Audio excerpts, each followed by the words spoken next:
We're talking now with Mr. Mark Seleznov. He's with Seleznov Capital. Mark, welcome to the program. Thank you for being here, Don. Now, we're calling this show our Occupy Phoenix event. We got a lot of people here, as I said at the top of the program. They're not burning buildings, they're not tipping over cars, but they are fed up. They are definitely dissatisfied with our legislator, got to say with the presidency and basically our general leadership of the country, and they feel we're going in the wrong direction. Well, I have to agree with you. Now, you're a radio personality here on the KFNN radio station, which is the sponsor of this financial fest. When you're talking to your audience, are you getting the feedback from them like I'm getting, that people are just saying, you know what, I'm not going to wait for Washington anymore. I'm going to kind of take the bull by my own horns. And as I said, it's very apropos that we're in Phoenix, kind of rise through the ashes of my burned out portfolio? They certainly want to do that. They certainly have not given up in trying to make money in this market, and despite what's going on in Washington, despite the fact that our dollar has been downgraded by S&P, the fact that our deficit process last time we went through it was a complete joke. We now have a super committee that in 2 weeks have to come up again with more cuts that definitely need to be needed, or otherwise what you've been seeing on TV in Greece over the last month is going to be happening here in the United States.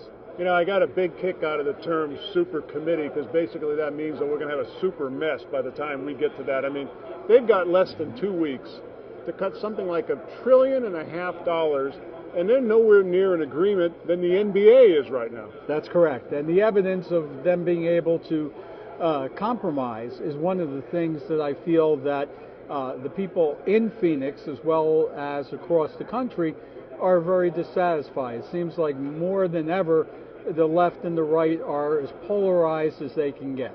Well, it's kind of interesting because, of course, the great Ronald Reagan once said that governments don't tax for the money they need, they find need for the money they get. And on the left side of the equation, they keep screaming, we need more revenue, we got to tax the rich for everything, that'll solve all the problems.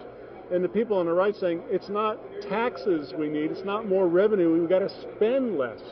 It's amazing. Well, I also believe, as my tie shows, it's a gift from Steve Forbes, is capitalism is really what's going to save us. Yes. We need capitalism to create jobs.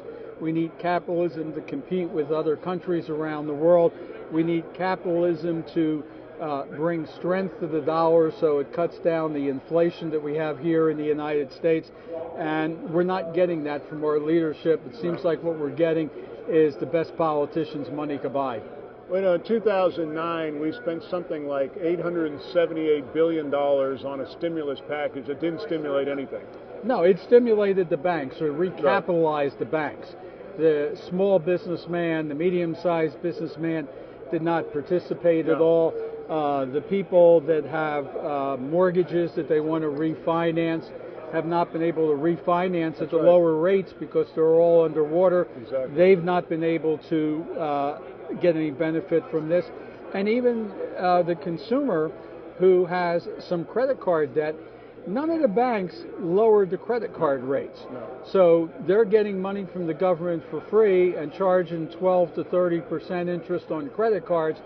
There's basically been no relief to the general population with any of these programs. Yeah, you're absolutely right. So now, of course, the administration is trotting out their $477 billion jobs plan. He can't even get it past his own party because everyone realizes there's nothing in that jobs plan that's actually going to create jobs. Right. And it's basically temporary work that they're trying to force in. They're trying to, I hate to say it, but to repay the unions for some favors by getting some union workers out there.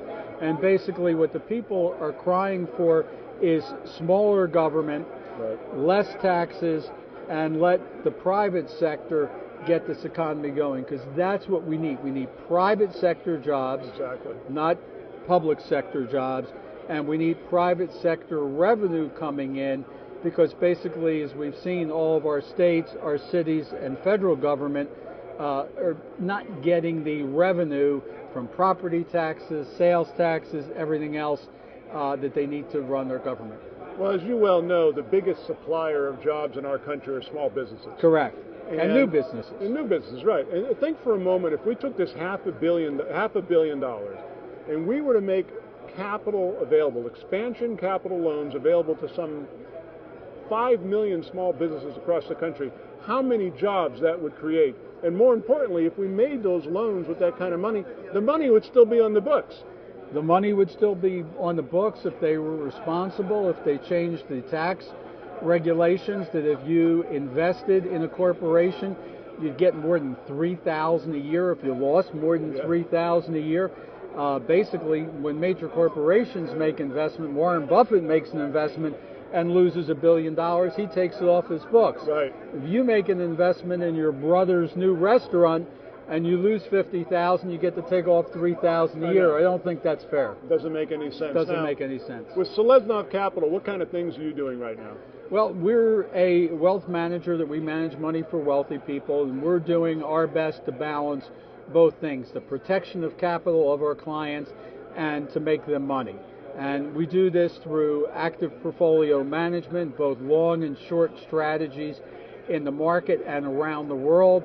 Our portfolio consists of 12 core positions that are U.S. as well as foreign, China, Latin America, Japan, our trading partners, and some of those that have greater growth prospects, and some of the emerging markets have a lot less debt than we have in the United States, Greece, Spain, and some of the more developed economies.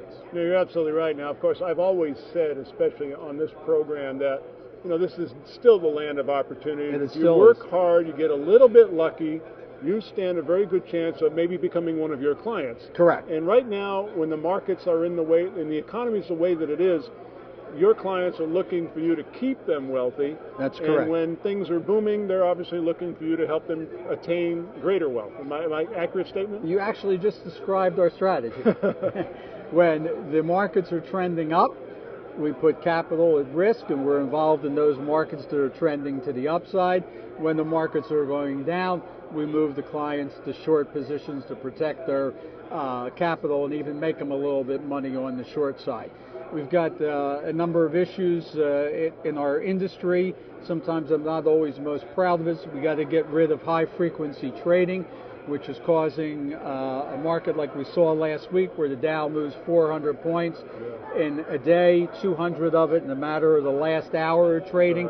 The machines are running Wall Street. We got investment bankers that are, again, their job is to produce product. So even if the product is junk, they'll short it, but they'll go out and sell it to the public as something that the public should buy. And we need to bring back Glass-Steagall. Got to get rid of high frequency trading and get our politicians on the side of the public and not on the side of large corporations and big money center banks. You're absolutely right. Now, what do you think is the possibility of the elimination of high frequency trading? Because that is a serious problem. It is a serious problem, and basically the SEC has no record of trying to protect the public from anything in high frequency trading, in market making activities. Again, the market makers can short Groupon last week that went public, but you as the public, you can't. And again, this is why there's this dissatisfaction out there, whether you call it Occupy Wall Street. Basically, the little guy, if you went around and asked him, does he have a fair chance against these banks and their trading? We just saw MF Global fail 33-1. No intelligent person is going to risk their capital at those type of ratios, but they have nothing to lose, because you as the taxpayers going to refund JP Morgan, Citibank, just like you did last time, because they're all too big to fail. Well, if people want to know more about Seleznov Capital, is there a website or a toll-free number? Sure. They can go to our website, which is SeleznovCapitalAdvisors.com. One word. Seleznov is spelled SELEZNOV. They could sign up for our free weekly commentary, which we talk about what's going on in the industry and how we're trading for our clients. And they can also give us a call.